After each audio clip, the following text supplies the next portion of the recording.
Good afternoon and welcome to the A-Level Music Technology Preparing for 26 Assessments session.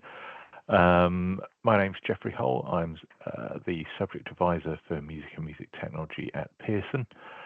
Couple of things. First of all is we are operating over the internet, so if there are any issues with sound or the slideshow not synchronizing, the first thing to do is to try logging out and then logging back into the session. That usually fixes a lot of things.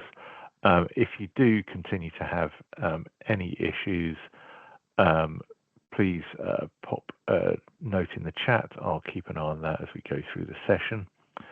And there will be a recording as well. So the session is being recorded, and that will be available in the next few days on my YouTube channel. I'll provide a link in the chat near the end of the session for that as well. So what we will be looking at today is having a quick review of the 25 series, just some of the points that have come out of the examiner reports and ways to support your candidates moving forward. Look at the post results services that are available to you for your candidates that sat exams in the 2025 series. Have a quick review of the NEA requirements for 2026 assessments. Touch on LWT submission, and then go through resources available that are there to help you and support you as you go through this year as well.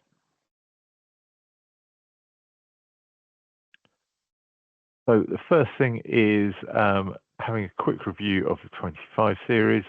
There are principal examiner reports out there for each component, and they are really useful documents that highlight good practice from centres, but also where learners could improve on submissions and things like that. So what I've done here is pull out some of the main points from the principal examiner reports for each component, and I'll just go through some of these points and talk through those now as well. So firstly, looking at component 1, recording, it is encouraged that candidates are choosing songs themselves based on the list of artists or songs that is available for the year of assessment. So making sure that candidates are choosing a unique song and that they take ownership of that recording, rather than all learners choosing the same piece, and it becomes a production line of producing those recordings for the learners. This way, it does ensure that creativity and a deeper understanding, and they also take that ownership of their own projects, and it can obviously avoid any malpractice issues to ensure that there aren't any sharing of files and takes and things like that. So that's certainly encouraged there. Also, centres follow submission and administration guidelines precisely, making sure that all the required files are submitted in the correct formats, and making sure that the naming conventions are correct when they are submitted, because it does make the examination process a lot smoother, and make sure that the examiners can find the material that they're looking for when they're going through the work. Also, making sure that, as I said, that they're in the right format, so avoid submitting MP3 files, as that is a compressed audio file, and they should be WAV files there. So making sure that those things are set up and submitted in the correct way. Coming back to that sort of authentic independent work, candidates need to work independently. They shouldn't be sharing any stems, mixed settings, any photographs of the setup. They should be unique to their process and showing the actual performer and the setup that was recorded. And having time and date stamps on those things is encouraged, as that shows that it is the setup for each learner as well. And then supporting your candidates in creating accurate and detailed logbooks, making sure that they are accurate and provide all the supporting information and evidence that's needed in there, because although there are no marks attached to the logbook in terms of the presentation, it does include lots of detail about how the candidate has approached the recording and mixing of the material, so making sure that they have all the evidence in there and it's clearly presented in that logbook. And then also, as teachers, you can make sure that you clarify all the requirements of the task with your candidates, making sure that they do understand the required instruments and the time requirements of each of those parts, and making sure that they understand the marking grids so that they can actually look at those marking grids and understand what they're meaning and how that applies to their work, which I will talk a little bit about in the next slide as well. As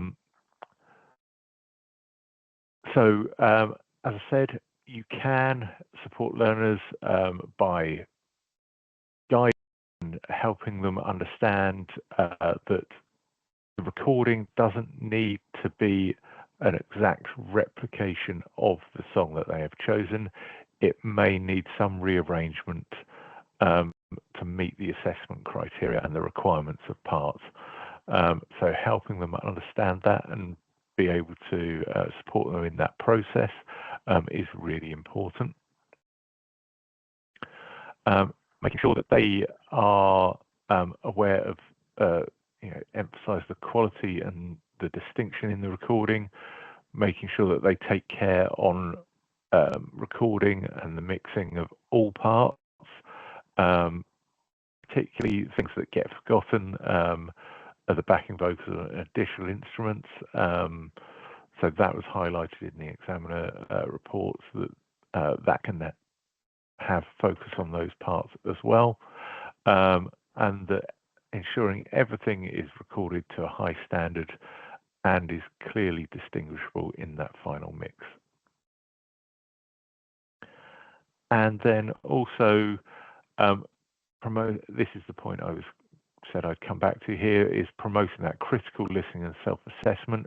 If they understand the marking grids, they can go through and critically listen to their mixes and evaluate their work against those marking grids and see where they could potentially make improvements or have that knowledge of where they could sit on that marking grid as well.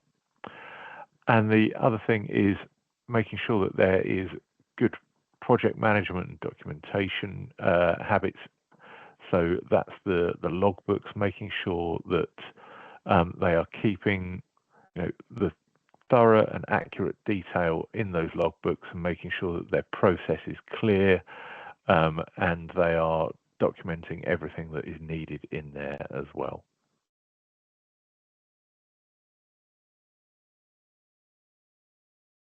Looking at component 2, technology-based composition, there's lots of similar things, I suppose, in terms of the management of that. because they are both non-examined assessment components, so they have similar things. So ensure that the proper submission and administration things are followed. Again, it's those correct formats, making sure that it's a single WAV file, that there's the signed logbook, and then it includes the zipped project file from the door that includes the associated audio files as well. So avoid submitting unzipped folders and any unnecessary documents, because that can confuse that examining process in there. And it's always encouraged to check the administrative support guide that's available online, because that does include the most up-to-date details and instructions for submitting all your work. Discourage over lengthy and incomplete logbooks. So, as I said, making sure that they are accurate and thorough, but they should be relevant and informative, and not include excessive screenshots in there, because they rarely add value to the submission, and it can confuse things. So making sure that they are including screenshots of settings and brief descriptions of editing and things like that, but going into lots and lots of detail rarely adds more value to that. And then having the other extreme where things might be incomplete, it does make it more difficult for examiners to award marks there, where there's little supporting information in the logbooks to show the work that the candidate has done. Making sure that candidates fully address the requirements of the brief, so that includes things like the time requirement, but it also is about including any specific number of samples, the text, or the required words or things in that submission, depending on which brief is chosen there. Submissions that don't apply to one of the set briefs will score 0 marks, because they aren't applying and submitting material that can be assessed against those briefs. And then promote consistency and integration in composition, so encourage candidates to create coherent, stylistically consistent pieces, rather than disjointed works, making sure that samples and synthesis are used musically in their work, and then not just used in there for the sake of it, and are applied just to meet certain requirements.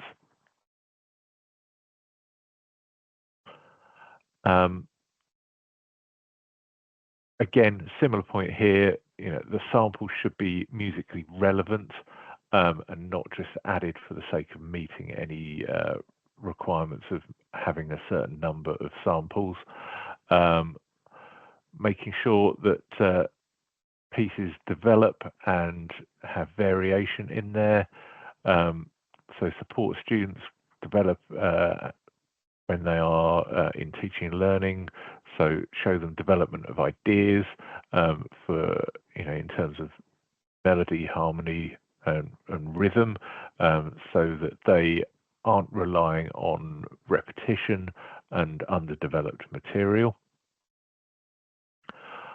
And then the use of effects, making sure that they are using effects creatively in a way that enhances the music, rather than relying on presets or basic processing in there. And they the effect should be chosen for the musical impact and integrated musically in their work. And then again, it's that critical listening and self-assessment is encouraged here. So looking at the marking grids and understanding those, and making sure that they are critically listening to their work and making those judgments, so that they can potentially score as high on those mark schemes as they possibly can.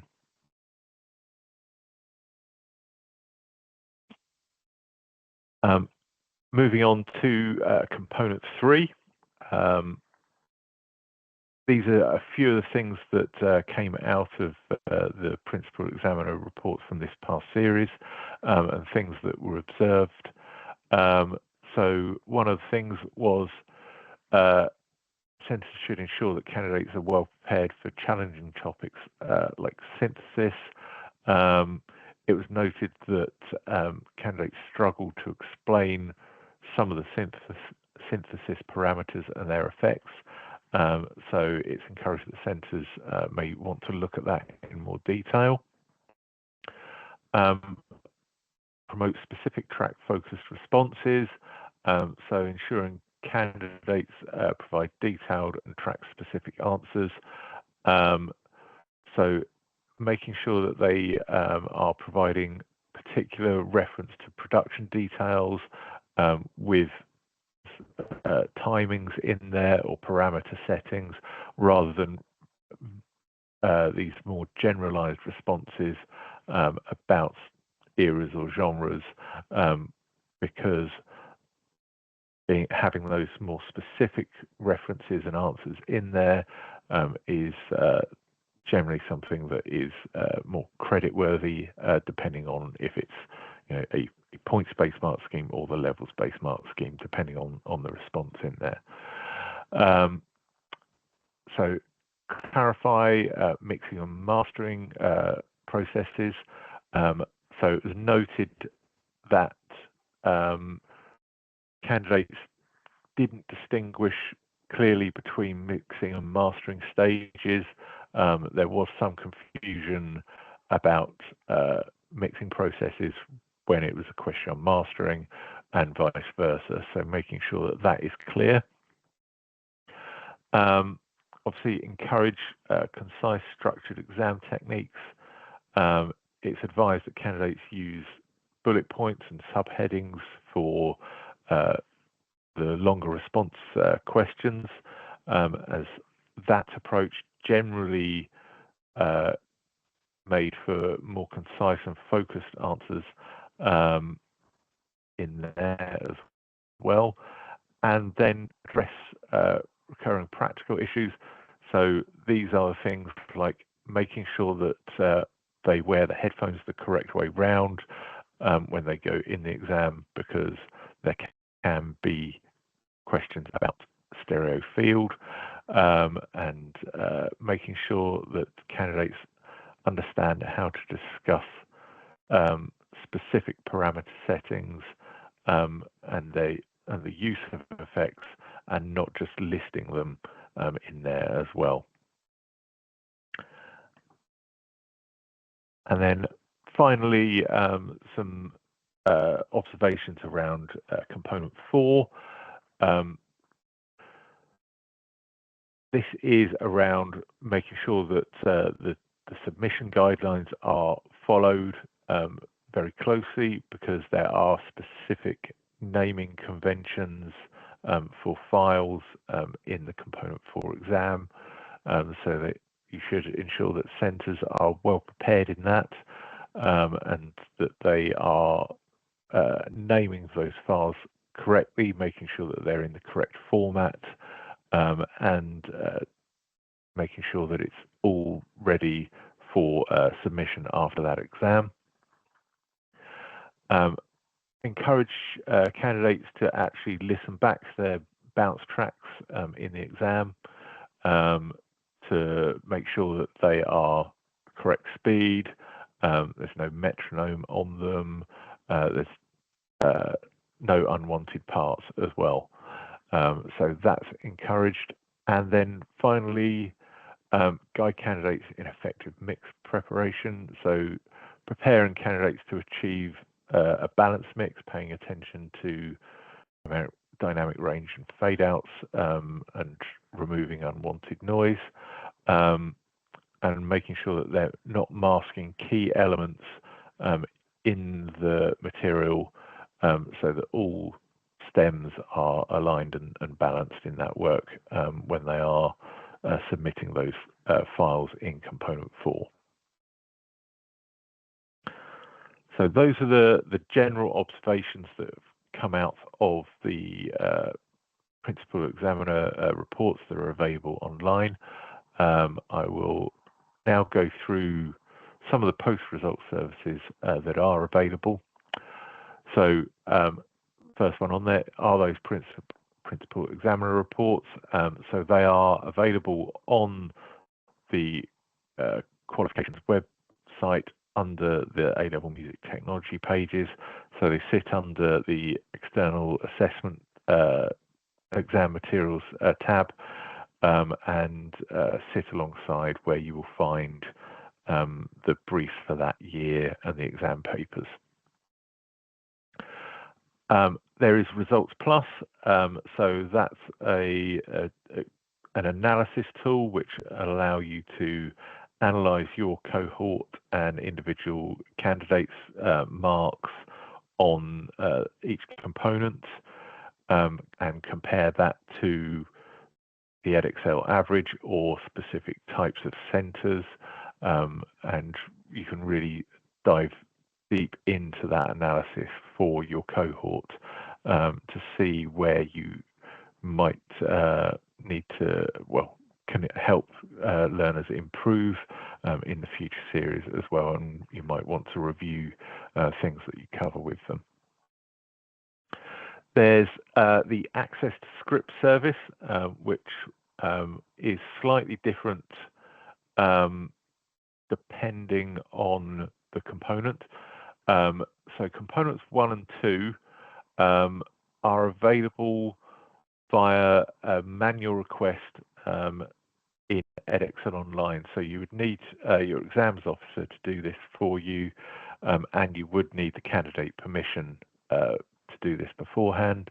But if you ask your exams officer to request the ATSC option in the post-result section of Edexcel Online, that can provide you with the examiner mark book, which will include the mark for each grid and any comments the examiner has made when they're marking that work.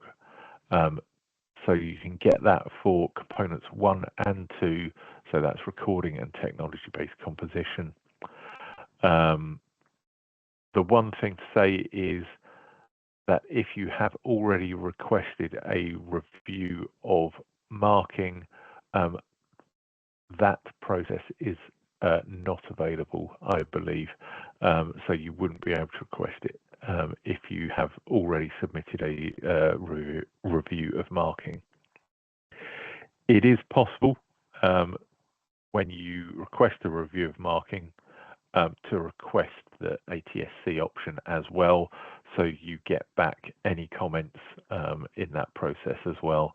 So for future series, you might want to consider that option there. Components 3 and 4 are slightly different because they are exam papers. You can view those in our script viewer platform, which again is available via Edexcel Online. That will give you a scan of the script and the answers provided by each of your candidates. Again, you would need candidate permission to see that material. And component 4 again is slightly different because there is the practical element for that as well, and those marks are available in Results Plus, so you can see those broken down in Results Plus. The deadline to download and access any material for the Access to Scripts option is the 12th of December. So you've got a bit of time to access that material and download it as examples of work if you wanted to. If you do have concerns about any marking for your candidate's work, there is the review the marking and moderation process, and there is a deadline for that. So if you have any reviews of marking that you want to submit, there is a deadline of the 25th of September. So you've got just over a week there.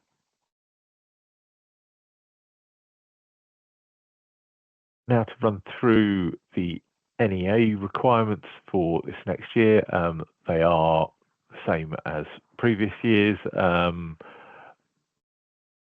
So for recording, it is a stereo mix of one song from the list of 10 artists that was released on the 1st of June.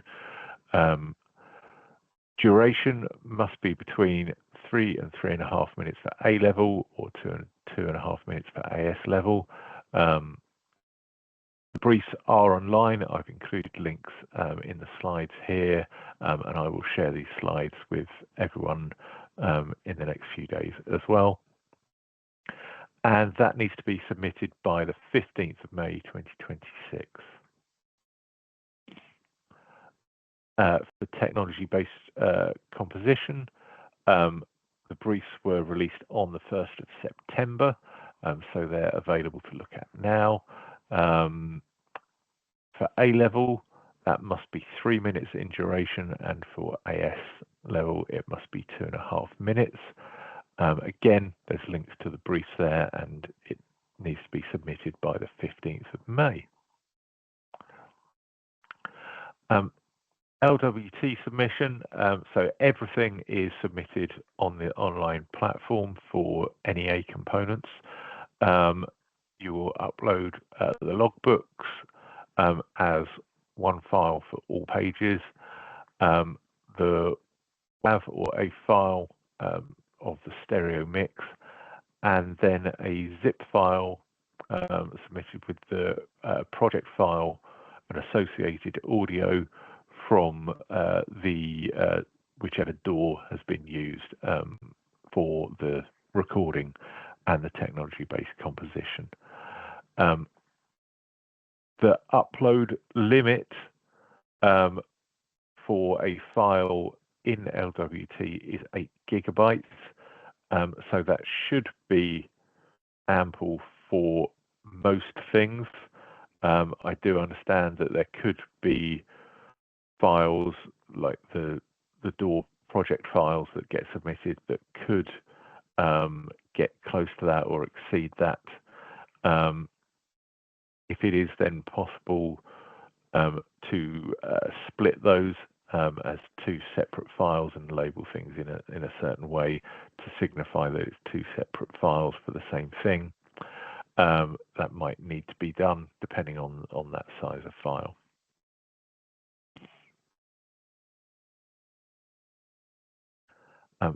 Resources that are available throughout the year. There is exemplar material, course planners, legacy specification assessment materials, past training content and schemes of work. There's really good exemplar packs that are available on that page as well, that go through each component and have examples of work there with explanation of why marks are awarded, so they can be really useful, and they also have some useful FAQs in those documents as well. You can access all past papers, mark schemes, audio files, and examiner reports and things like that on the website as well. That's under the exam materials. And also you can access the specification and sample assessment materials online as well. I will pause there and see if there's any questions that you want to ask at this point. We are going to finish a bit early by the look of it. But now is your opportunity to ask any questions.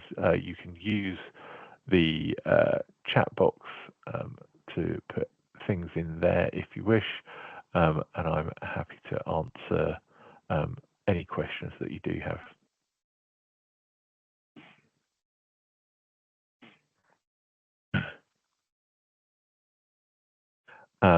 While people are typing any questions that come in, here are my contact details and the various ways you can get in contact with me. So there's the contact form on the website, so you can complete that and submit any questions there. There is the email address, teachingmusic@pearson.com. So you can submit any questions that you have, and they will come through to me. There's the phone number, although it doesn't directly come through to me. You can speak to someone there, and if you ask for me, they will try and put you through. If I'm available, I will obviously take the call. Sometimes I'm not available to do that, and they will obviously be able to create a case which will come through to me, and we can answer things that way. And then finally, there's the appointment booking service, which is a way that you can book a 10-minute video call with me and ask any questions that way. So that's done via Teams, and you can book things online with that. And that has my availability on a rolling 30-day period. And there's also a link online under my contact details on the website for that as well. I can see a couple of questions now. Are there any courses for complete beginners in A-level music tech? So on our website, under the past training content, there are the Getting Ready to Teach events. So those things are available. So I would recommend looking at those. There's also, as I said, the exemplar packs. They can be really helpful in understanding all the requirements there as well. So I would certainly say having a look at those things are the first sort of points of that I would look at in terms of material. Are the ATSC requests digital downloads, or do they come in the post? They should be emailed through to you, or well, your exams officer, if they make the request. So it would be a digital file that you receive there.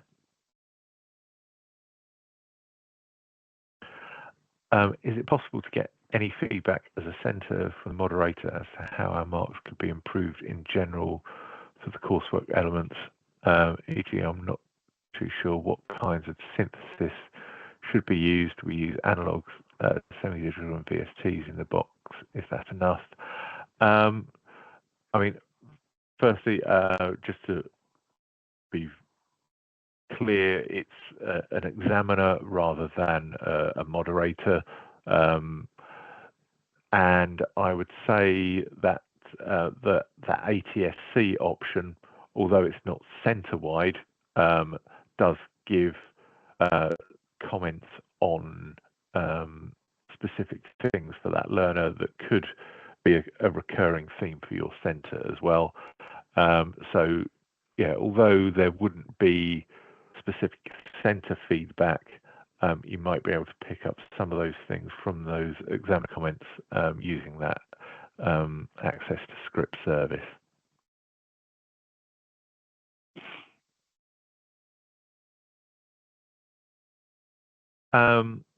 Regarding the composition, it says that impact sounds need to be recognisable, but surely if you manipulate them in a creative way and explain it in the logbook, could that not be counted?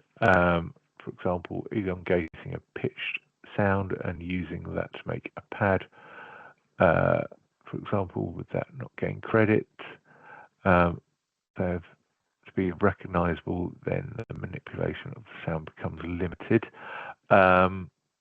Okay, understand what you're asking, and probably the best thing to do is if I take that question and I will have that answered by one of the senior examining team to make sure that they can be really clear on a response for you there, because obviously it's going to be, you know, material that gets submitted this year, so I want to be sure that you get the correct sort of guidance there from a member of the examining team. So I will make sure that I take that and get that answered for you.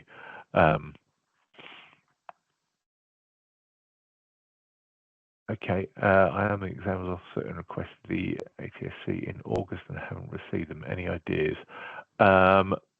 Unfortunately not, because I don't see the request. The best thing to do in that situation is if you email me using teachingmusic@pearson.com, if you've got any reference to like the requests that were made or anything like that, I can pass that on to the assessment team who can look into that for you, and we'll try and get this sorted for you.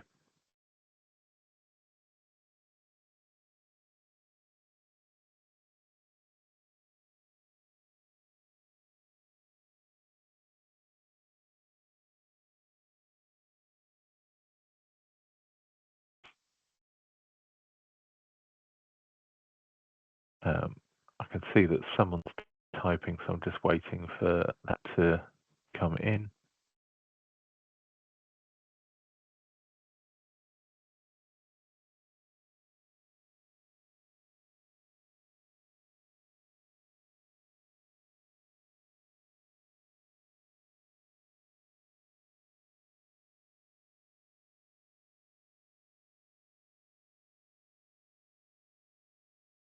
And what I will also do is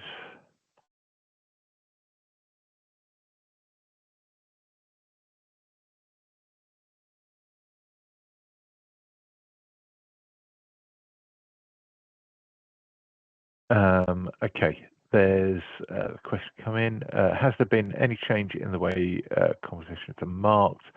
We lost quite a lot of marks for 2 years running, despite really trying to keep to brief. Specifically, the poem from last year, use sounds based on the location synthesis, audio MIDI, developed musically, but I'm just baffled as to how they lost so many marks. There shouldn't be any change in terms of the way the compositions are marked and the standards applied. So, I mean, if there are specific things for your candidates and centre, trying to get those comments using the ATSC option can really help inform things and try to understand things. And also those exemplar packs, if you've accessed those, reading, you know, the comments from the senior examiners in there can help understand how they're applying those grids to work in there as well. So those are things that I would suggest if there are sort of specific things that you're trying to understand with that. If you got request the review of marking, I believe that option then doesn't become available. it's worth having a look at and a try to see if you can request that. If not,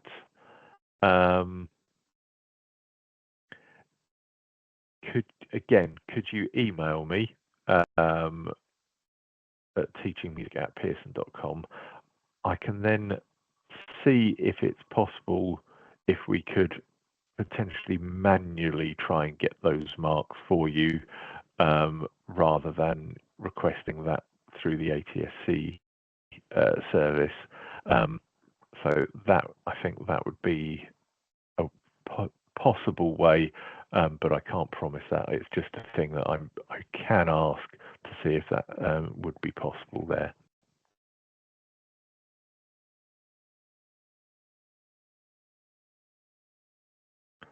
Yeah, yeah. If there was a candidate that where you didn't request a review of marking, that should be there and available.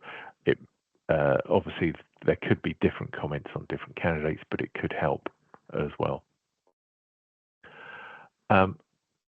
So I'm just popping in the chat a link to my YouTube channel where I will post the recording of this session. So I will also just pop in the chat as well a link to a new Facebook group that has been created. It is an official sort of Pearson Edexcel Music and Music Technology Facebook group. It will be run by me as the admin on that page, and it'll be available just for teachers to ask questions and collaborate and use that as a forum as well. So please do join that group as well if you'd like.